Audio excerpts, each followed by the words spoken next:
Have you ever wanted to learn how to speedrun a new game, but thought you didn't have enough time? Well, I've started speedrunning a new game every other month to challenge myself and prove that anyone can learn to speedrun.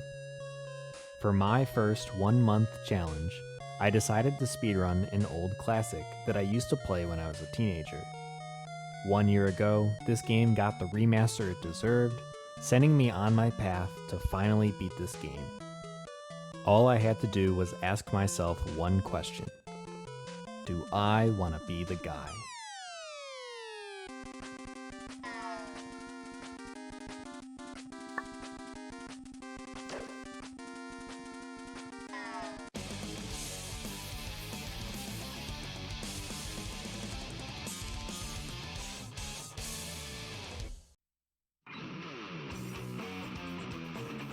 If you haven't heard of I Wanna Be the Guy, or just haven't played it yet, let me walk you through the basics of the game. In the story of I Wanna Be the Guy, you play as the kid, who really wants to be the guy. As you can already tell, this is a very serious Bildungsroman. As the kid matures, so do his enemies until he eventually needs to deal with blah blah blah. Okay, I'm just kidding. This game is not serious at all, and the story really only exists so you have some semblance of meaning as you play through the game. Every area and boss in this game is a reference to a different, more popular game. For example, Mike Tyson is a boss in this game, as well as being the final boss in the original Punch-Out! These types of references are littered all throughout the game and make up the bulk of what the player will experience. At its core, the game is a 2D platformer. However, I Wanna Be the Guy utilizes other genres too. For example, most boss fights give a bullet hell genre feel. Other bosses are a trial by fire, where knowledge is gained through failing. A lot of the game in general is filled with undodgeable, on first attempt, projectiles or scenarios. This learning through death style of game design is reminiscent to another favorite video game franchise beloved today. In I Wanna Be the Guy, you always die in one hit to anything that can kill you, whether it be a giant cherry or Mike Tyson's fist. You always die in one hit. Knowing this, the player must learn to traverse the landscape of the game precisely. This rigid difficulty teaches the player by forcing them to practice each section many times before they are even allowed to get to the next save point. Another unusual part of this game is how difficulty affects the player. The game is the same no matter what difficulty you play it on, except for the number of save points there are. There are 62 saves on medium, 41 on hard, 22 on very hard, and no saves on impossible. Thus, no matter who you are, you still need to overcome a lot of hardship before becoming the guy. To help visualize the game, I'm going to walk you through each section with the optimal speedrun route in mind. I want you to know that the bosses can be fought in pretty much any order prior to reaching the road to the guy, which takes you to the final boss. First, you must travel through the cherry trees of evil before traveling upward to the sky temple of Mike Tyson.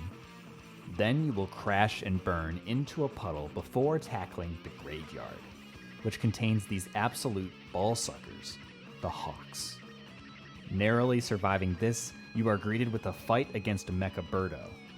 Then you get to travel through Guy Industries Towers, which takes you up to Dracula's hideout. After learning, what is a man? You are transported back to where your journey began. Then you must reach the Room of Divine Transportation, where you will jump on bullet bills, play Tetris, and eventually outrun a sentient spike wall. Little did you know that all of these hardships were leading you to Kraidgeef, based on Zangief from Street Fighter, where you must 1v1 him on Final Destination before moving on to the next section. You fight through the Mega Man sections in order to reach the fight against Bowser, and then Wart, before reaching the final phase, which is Dr. Wily. Let's just call them the Clown Car Boys. Then, you fight your way through a different part of Guy Industry Towers before reaching the worst room in the game, because it is so freaking tedious. More on this room later. Eventually, you will need to get back to the Mega Man section so you can drop down into the Metroid area. Here, you will fight Mother Brain in the most difficult bullet hell section in the game. I hope you are a good masher, or this fight is going to be brutal. Then you escape the self-destructing Metroid area. Now you have defeated the 6 paragons of doom: Mike Tyson, Mecha Dracula, Kraidgeef, the Clown Car Boys, and Mother Brain. Finally, you can enter the road to the guy. Along this perilous track, the kid faces more obstacles while listening to some amazing copyright music that we won't be playing here. If you haven't heard Moon Theme from DuckTales, please look up this song, it is really good. After surviving a wall of Cheep Cheeps and Bullet Bills, you eventually face off against the guardian of the guy's castle, Devil Dragon. Upon defeating the foul beast, you must fight your way through the entrance of the guy. Upon reaching the labyrinth of the guy, you must check several different incorrect paths before quitting the game. I mean discovering the correct path. In the Hall of the Former Guys, you get to lay witness to former greats, like Bowser, Lu Bu, Sinistar. Eventually you reach a Vic Viper section, which turns the game literally into bullet hell. After surviving that, you platform through the Mike Hagar room, only to have Ryu Hayabusa crash your game. Once you simply learn to code and defeat Ryu, you find yourself at the front of the door of the guy. I mean the incinerator of the guy, of course. After surviving all of that insanity, you are confronted with one of the single hardest sections in the game, the final tower of the guy, in which you climb up as quickly as possible in order to not get killed by all of the spikes. Reaching the top, you finally, and I mean it this time, reach the guy, who it turns out is actually your father. And you are the chosen one sent to eliminate your own father so that you can become the guy. Just appreciate the pre-boss fight cutscene. Die, monster! What? You! What is this? Another child? One more for my score. I am missing Fruit, Spike, and Moon! Now I shall miss you, the guy! No, not the guy. The father. What? Yes, now I recognize you. Son, the hair, the shirt, the cape. You are one of my younger colors. That's impossible! Check your inventory screen, kid. You know it to be true. Wait! Former grandfather the guy! You killed him! As you will now try to kill me, or be killed yourself. No! I wanna be the guy! Anyways, once you defeat the father, you get his gun, and finally... Oh my god, does this game ever end? Once you go through the remaining 3 phases of the giant guy fight, you actually do it, and become the guy. The game ends with you walking down memory lane, as you recall all of the trauma this game put you through to become the guy. Was it really all worth it?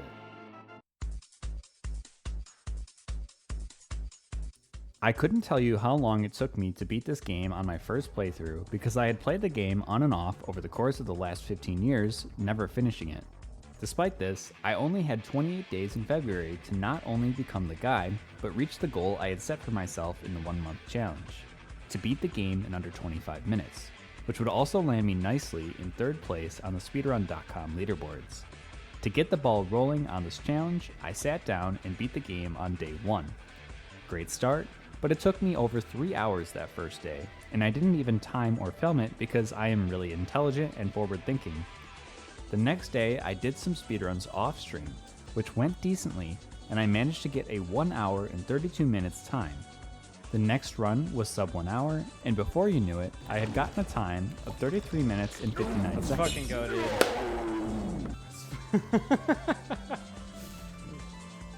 Mark Zilex, what's up, dude? It was the run. That was my best one for sure. It's like... All of this happened on day 2, which was my first day of doing speedruns. Let's see how I stood after my first day of runs. I still had no idea how the Mike Tyson boss fight worked. Mecha was slow, but for the most part I had already learned the basic movement and was rapidly improving at not dying in most parts of the game. Kraidgeef was free due to this bug where you can activate his last phase while still fighting him in phase 1, which saves a boatload of time. To top that off, the Clown Car Boys is also a very easy fight if you were good at mashing, so I had already mastered that fight as well. The same is true for Mother Brain, so that fright was also very free for me. The biggest problem was that I struggled in the later sections in the game, such as this part of Guy Industries Towers after the Clown Car Boys fight. I still had to watch the worst room in the game slowly move like molasses, almost 2 minutes of the slowest platform movement you've ever seen, not to mention how poorly I handled the section before that. I had already learned Ryu Jump too, which saves you having to turn this switch back on, go up to Dracula's area, then drop back down. The road to the guy and the dragon weren't too bad anymore either, and I had already pulled them off deathless on this first day of runs. All that remained was the castle of the guide and the final boss after. And let me tell you, these areas were my weakest areas for a long time. Not only is the castle of the guide the most difficult platforming area in the game, demanding you to have a strong mastery of all previous mechanics, but also the guy is insanely hard compared to other bosses. So I decided to just continue working on my weak points throughout the run, as I still needed to master the basic movement before learning something new. Overall though, I was more than blown away with my first day's progress.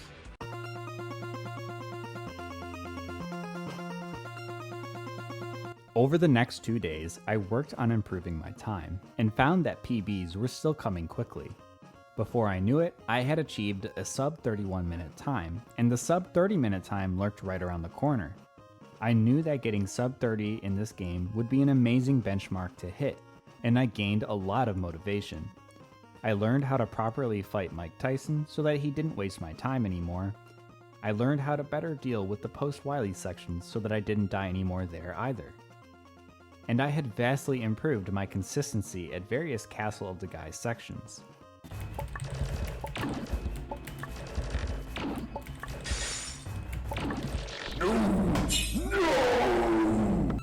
It's there, it happened guys, the sub 30. On February 4th, I had already achieved my early goal of sub 30 minutes, and I really started to believe in myself. I had mastered all of the basic movement in the game, and I no longer feared any particular section. 4th place seemed inevitable as long as I kept grinding. It seemed like the only thing left to do would be general optimization. Except, remember the worst room in the game? The molasses platform room? Well, it turns out that there is a huge skip in this room that saves about 1 minute and 15 seconds, skipping 2 cycles of the platforms. There are 2 ways to do the skip, both extremely difficult. One way, you get on this platform, and then when the platform reaches about this height, you double jump and weave between the spikes to land on this tiny ledge. Then you double jump through the gap to make it to this platform very early, and then you just get carried up and you have successfully skipped 2 cycles. The other way, which I preferred greatly, involved getting to this platform and lining up near the right edge of it. Once the platform reached about this height visually, you would walk off the right side of the platform, turn back left, do a tiny baby jump on the ledge, and then quickly run and do 2 max jumps up to this moving platform. Now the cool part. If you were fast enough, you can take advantage of a weird mechanic in this game. If you are partially in a semi-solid platform where you can pass through it, then the game allows you to jump while inside of that platform, even if you have already exhausted all of your jumps. This gives this trick the illusion of the player having 3 jumps, when in reality, you are just taking advantage of the game's mechanics. Either way, I decided to grind the latter version of the skip in order to give me a good chance at 4th place. The biggest problem with learning this new skip was that it meant a huge new reset point was about to emerge.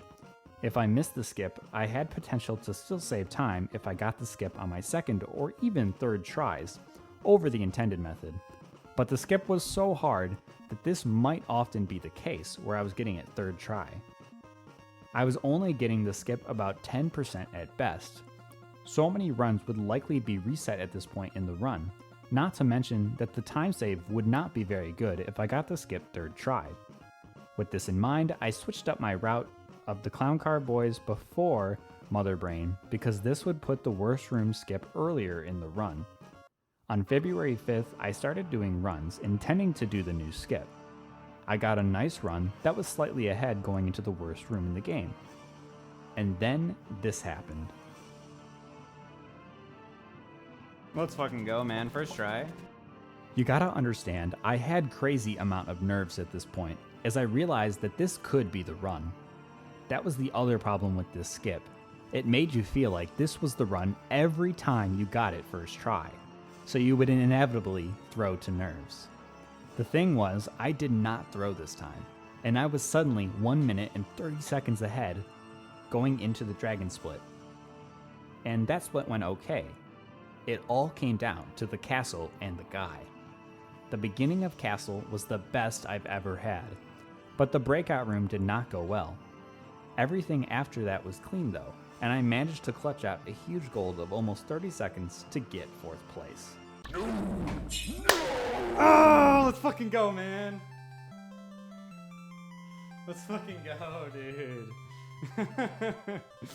What the fuck? Yeah, sub 28, man.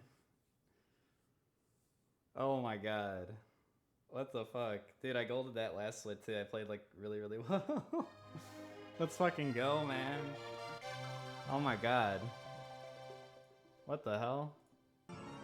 Despite all of the fast success, sub 25 minutes still felt like it was miles away. I hadn't even really gotten my feet yet wet with all of the speedrunning tech I would need to learn in order to have a shot at my goal.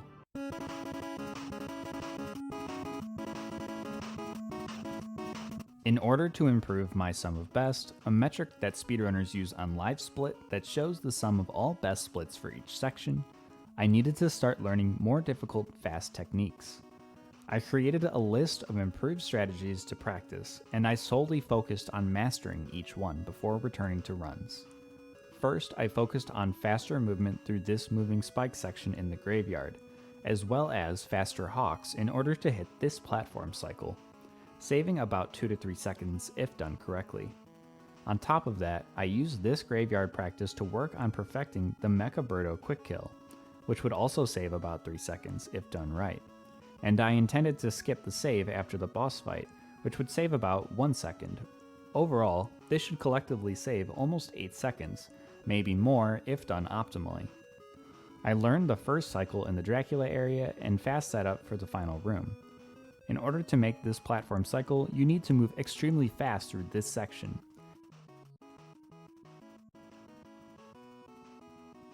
This would save close to 15 seconds overall. Another trick that I learned was doing this section using only 4 bullet bills to jump across, rather than 5 or 6. This would save about 5 seconds. I perfected the post-Clown Car Boys area up to the worst room in the game, which would probably save me 5 to 10 seconds considering how inconsistent I had been before. I practiced the escape section in Mother Brain to try and optimize the jumping path on the way up, approximately saving another 5 seconds. For the breakout room, or Sinistar room, I learned the consistent strategy developed by world record holder Mark Zillax, which saves about 10 to 20 seconds. Lastly, I decided to not save at dumb spots anymore throughout the run. And by dumb, I mean spots that would inevitably reset if I died anyways. With all of these new strats to learn, I decided to stream a little less in order to get some good practice in. When I felt as though I had mastered these new speedrunning arts, I returned to runs. This time though, I struggled to get personal bests. A week passed with no substantial improvement, outside of a couple of meme PBs.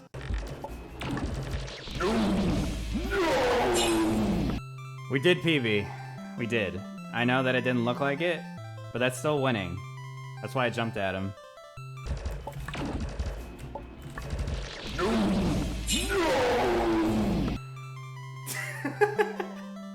2 seconds here, 3 seconds there, but nothing that made me feel excited. The new strategies had yet to string together into that perfect run. Then, on February 12th, 1 week after my 2752, I managed to finish a run that was second try on the worst room skip. This time though, I clutched out a good castle and PB'd by over 1 minute and 40 seconds.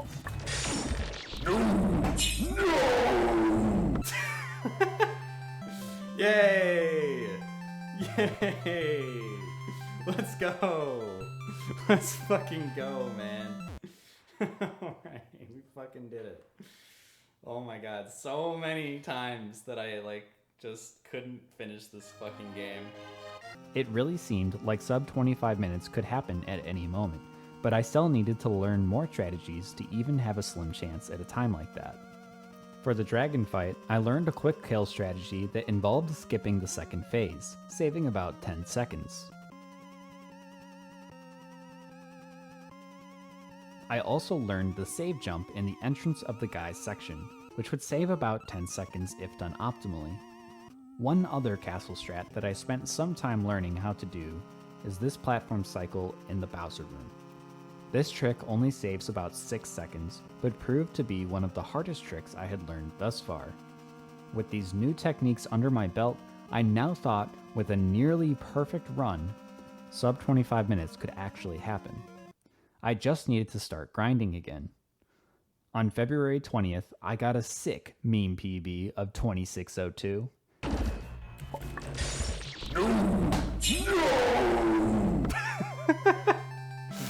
Yes! 2 seconds over my last one. And then later that same day, I did another run that also meme PB'd with a 2557.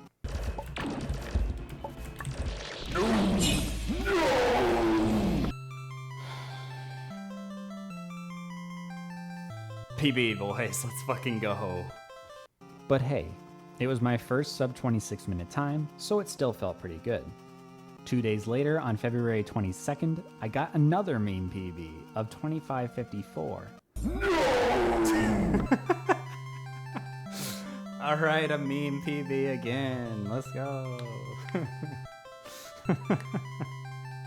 One chatter, Bogan Demon, whom you may recognize from this leaderboard, commented that I was really good at getting meme PBs. Feels good, man.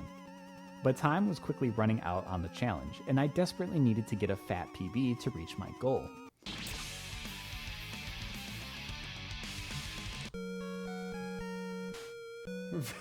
I accidentally kind of fucked that up. On February 26th, I started streaming, feeling great about my consistency at the worst room skip that day. Despite a relatively slow beginning due to messing up the Dracula platform cycle skip twice, I nailed the worst room skip first try, setting this run up for something great. Alright. Cruising through Mother Brain and only faltering slightly in the Dragon Split, it all came down to Castle once again to decide if this would be the fat PB I had long sought after. With all of the new strategies I had learned, I still had the potential to gold Castle by 40 seconds, something that could easily put this run in range of my goal. The beginning of Castle did not go well, and the fast strategies I had learned ended up saving no time. The Bowser Room platform cycle was a bit slow, but I nailed the Breakout Room strategy, and everything up to the tower went flawlessly. It all came down to the final climb, and the guy himself to decide if this would be the run. And then I choked. Oh, what the fuck, dude? Where did my jump go? Fuck you. Like, really bad. Losing about 26 seconds, and my dreams of sub 25 died with that. I still managed to clutch out a huge PB though, putting me less than 30 seconds away from my goal. Fuck, dude. Ugh. I was only about 17 seconds away from third place at this point, and with 2 days left in the challenge, it seemed unlikely my time would improve anymore. The next day, I started doing runs again, and my morning session did not go very well. I had started to concede to the idea that I may not PB anymore before March. Oh, it didn't matter. Fuck. I looked over at the clock just now. I don't think it could have PB'd. I started up a session later that night though, and managed to get a run that was almost 20 seconds ahead through the Clown Car Boys. And then, I missed first try for the worst room skip. So I reset, right? Well, actually, being ahead as much as I was meant that I could afford to go for second try skip. Remember that I still had about 40 seconds of gold potential in the guy, as long as I played perfectly. Knowing this, I switched gears after hitting second try worst room skip, and focused on doing all of the hardest strats, skipping most saves in the name of speed. Every second would count if I wanted to have a shot at hitting my goal. And after having a nearly perfect dragon split, followed by my greatest castle performance to date, it all came down to clutching the guy.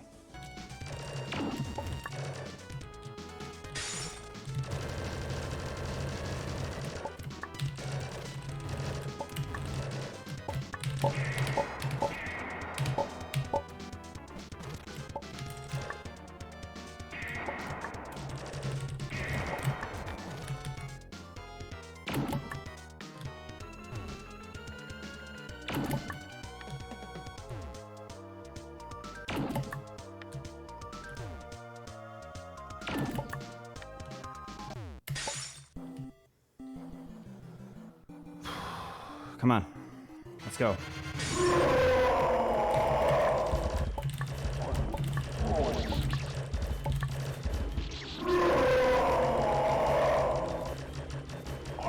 Crush your tiny bow.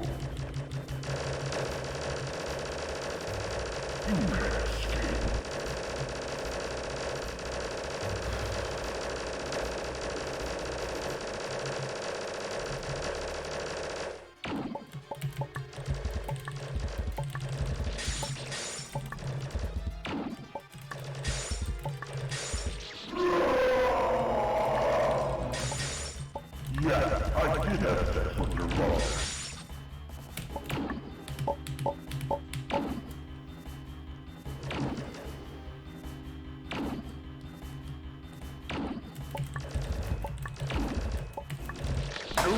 Ah! Oh shit!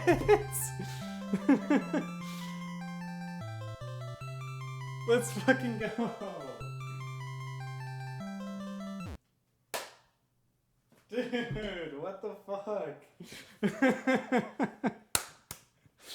Yes. Oh my gosh. Damn. Retime to 25:09, this time put me narrowly ahead of Tessavonius, one of the original greats of I Wanna Be the Guy speedruns. With the last day of February going poorly for runs, that is where our story ends. Except... Oh.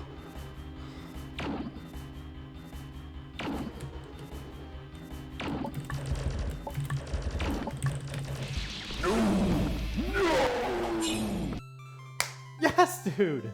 Yes! Fuck yeah! I split like insanely late because I didn't think I'd beat him. I died way before the shot hit. I managed to finally get a sub 25 minute time on March 6th when I decided to be clutch as hell again in Castle, but this time I actually nailed first try worst room skip. Even though the time wasn't obtained within the confines of the challenge, I still was really proud of myself for continuing to push for better times, even when it started to feel like it was impossible to reach the sub 25 minute goal. If you are interested in watching my next 1 month challenge, which will take place in the month of April, I will be speedrunning OG Crash Bandicoot 1 for the PlayStation 1. Follow me at twitch.tv/LogicPQ if you want to watch the runs live. And please, please, please, if you made it to the end of the video, leave a subscribe, like, and comment to help with the YouTube algorithm. I am really trying to grow as a content creator and every bit helps. I hope this video gave some of you watching the motivation to start speedrunning a new game you always wanted to. Before you know it, you could be the one breaking records in the game you love. Speedrunning is something I enjoyed watching for 10 years before I started doing it myself, and the only thing I regret is not starting sooner. This was LogicPQ. Thanks for watching. Yes, I did have sex with your mother.